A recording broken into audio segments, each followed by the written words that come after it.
Damn, your boy Bob Arum has some strong words for your boy Bud Crawford and your boy Money Mayweather want to sign him. What a conundrum to be in. Should he sign with TMT? Should he go to PBC? Or should he stay with Bob crazy ass Arum? I mean, good God. He just had a spectacular knockout win over a pound for pound best 147 pounder that there ever was in Kell Brook. And then he come out with a statement like this. He could have bought a house. He said he could have built a house in Beverly Hills with the money he lost in the 3 fights for your boy Bud Crawford. I mean, listen, I understand that Bud is not a talker. He's not one of those guys that's out there. He's not one of those guys that's in the streets, in the clubs. You're not going to catch him in one of those type of situations. And I understand that that's the type of fighter that he is. So we got to respect that. He's not going to be sucking and driving for people to like him. You like boxing. And if you like boxing, you should like Terence Crawford. If you like boxing, you got to understand that that's what he's here for. He's here to entertain us in the ring, not outside the ring. See, Broner, Floyd Mayweather, and a few others, they made their bones off of, or the excitement around them off of the stuff outside the ring. And that's all cool. But what's good for one person may not be good for the other. And I respect Bud Crawford for being the guy that he is. He's from the streets, but he has grown up. He has gotten a few dollars, got smarter, and he's doing the right thing with his money and his investments. So I'm going to respect him all around the board. I don't want him sucking and driving. And one thing you need to know, if you're from the streets, we can tell if you're phony. We can tell if you're really not about that life. I mean, you can just see that you see through trying to be something that you're not. So respect the Bud Crawford just for that alone. But Bob Arum shouldn't come out and talk reckless about Bud Crawford like this, man. He was like, look, man, if he don't promote himself like Shakur, like Floyd did, like Pacquiao did, then who needs him? And the question is, he said, do we want to keep him? And I'm like, damn, dog, you just hit him with a trifecta. You see me? So if I was Bud, I'd be sitting back like, damn, Bob. But when they was doing the post-fight and Bob and Crawford was being interviewed, it looked like Crawford didn't even want to be standing next to him. It was like, he was like, you know what I mean? So I kind of seen that. Bud didn't look him in his eyes. Bud was looking past him, and I said, there's some tension there. I'm pretty sure something's going to come out. And then it came out, hit me on my desk, and I had to bring it to you people, man. But I don't know. Listen, first of all, I do know, this shouldn't be nothing to talk about. First of all, Bob shouldn't have came out like that as a promoter and disrespect his top fighter. And if I was Bud, I wouldn't want to be in that environment any longer. So he has options. That's the beautiful thing. He got TMT, he got PBC, he got a lot of different avenues. He can even go with my boy Eddie Hearn. And I think Eddie Hearn will turn him into a real star. You understand me? Without having to be in the streets or having to be something that he's not. See, this difference between Bob Arum and Eddie Hearn.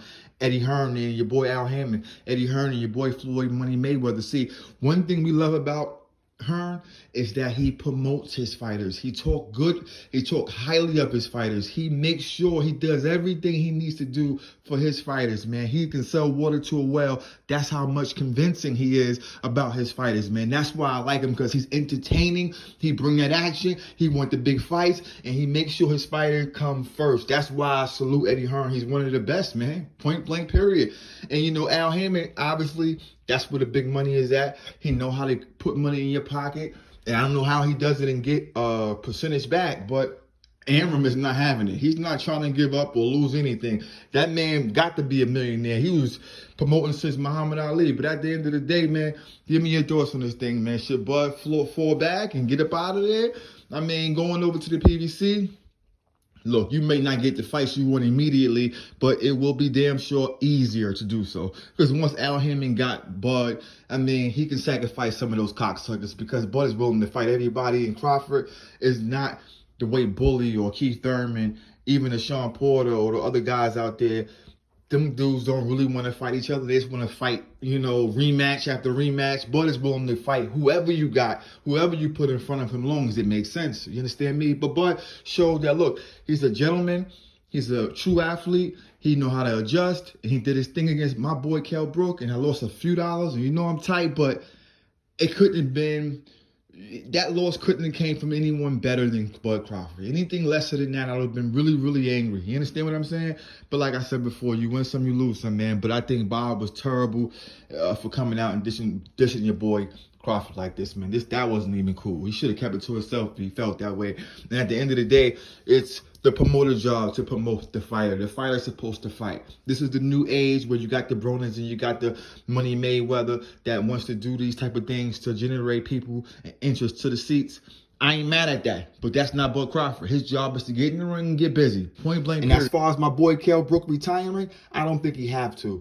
Look, he hasn't been at 147 in a long time. His last 3 fights was at what? 154, 152. You dig? So for me, I think that Kell Brook didn't want to bang with the real natural 154 pounders that are out there currently because they're big boys. And he felt like, look, I want to go back down where I was great. 147. Nobody could really rock with me down there. I took an upset to the weight bully Spence, but I was drained. So, look, I thought the way Kell Brook thought. Come to 147, right? You don't have to worry about the same day weigh-in. Hydrate up, you'll be strong. But when he got in the ring, I was like, damn, Kell Brook punch resistance is terrible. But that's all because he dropped the weight, gained weight, and his body didn't respond properly. So when he got hit, his body just went. You see me? His mind and everything wasn't there because his body wasn't right all the way. And I just think that if Kell Brook stay at 154, I think he'll be a better fighter. I think he'll be a big guy. I think he'll be strong and he'll be able to take a big punch. I just hope that he feels the same way, man, because Kell Brook is one of those guys that we looked at, you know, against Sean Porter, against some of the greats out there, man. Even Triple G in the way Bully Spence, man. I mean, people talk about those fights, but he has so many other fights where he showed dominance. He showed that he was superior. But at the end of the day, I think Kell Brook felt like, you know, I want to go back to how I was when I fought Sean Porter. Fast, quick, explosive. But that's not the same guy coming down in weight now. He doesn't have that same energy, doesn't have that same power. And for me, I don't think he still have that same confidence. But at 154, I could see him beating Little Charlo. I could see him giving your boy Lubin a run for his money. So I think there's some fights there for him, but he has to be confident.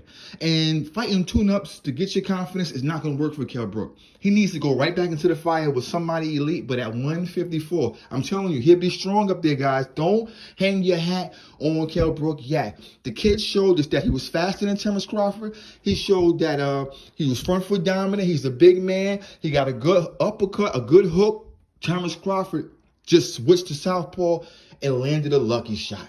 I don't want to call it lucky because he said he set it up, right? But at the end of the day, that punch wasn't something that you would say, woo, it was debilitating. Kell Brook just didn't have the nutrients in his body after dropping weight and bringing the weight back up. It just didn't work for him, guys. But at the end of the day, give me your thoughts on this thing, man. Watch out for Kell Brook, man. He will be back, man. Special K, my guy. Holla at your boy, subscribe to the channel. Yeah. New media, new perspective. This is what new media look like. This is what new media look like. It's all about casual boxing talk. Just when you thought you had to figure new media, new perspective, casual boxing talk. Is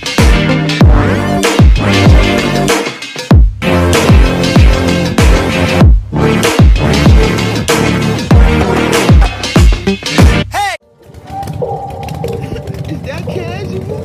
Is that casual? Casual, casual, casual. That's casual.